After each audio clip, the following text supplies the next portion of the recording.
Statistics Modeling in Finance, Chapter 4, Inferential Statistics, Page 3, Standard Deviation Example. Let's try to make sense of this through the use of a simple example. Assume we draw a sample of 50 house sales from a market area.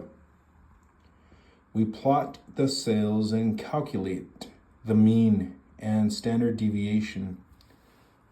The mean of these sales is $200,000 and the standard deviation is $10,000.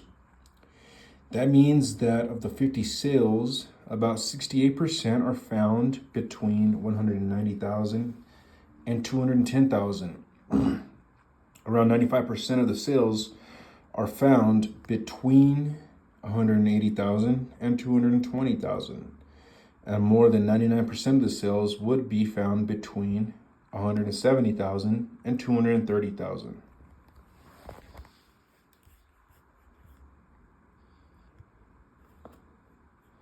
Okay, now let's assume the sample was a clean random sample and represents the whole population of houses in the market area. You are asked to appraise a house in that market area that just went into contract for $235,000. Do you think it's worth that much? Well, it could be, but the chances are pretty slim. $235,000 is more than 3 standard deviations above the mean. There is a less than 1% chance that the value is that high, because 99% of the houses in the sample are $230,000 or less. What if you are asked to appraise a house that is in contract for $205,000? You would feel pretty confident about the chances of that house being worth $205,000.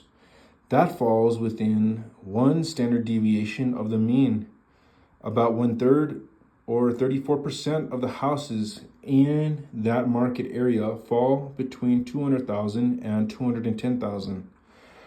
Of course, your opinion could change once you see it, but the likelihood is quite high that the value would be around that range.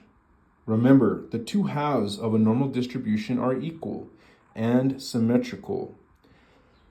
A sale at $195,000 would be just as likely as a sale at $205,000. A sale at $210,000 would be just as likely as a sale at $190,000. End of page.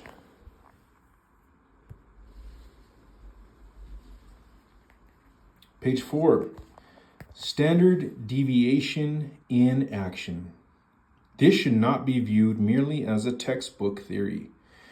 It could work for you in real life. It's not that hard to do. What if you're going into a market area in which you have not had a lot of recent experience? You want to update yourself and get a better handle on the market activity there.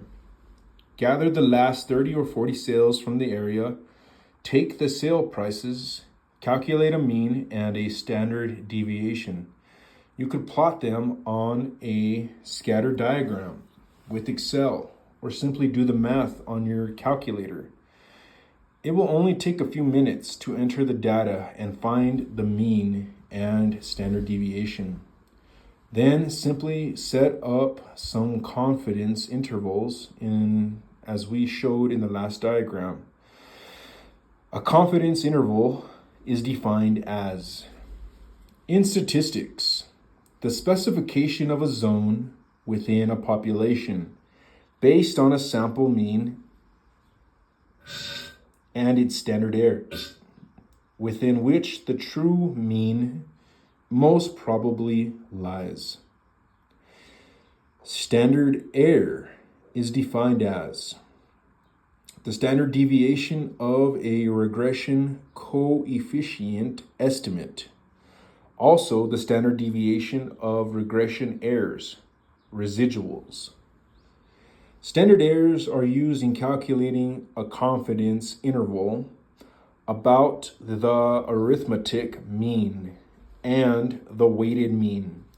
We will talk about standard errors later, but they are a measure of how much confidence we should place on our results from analyzing a sample. In the last example, we had confidence intervals of 1 standard deviation or $10,000.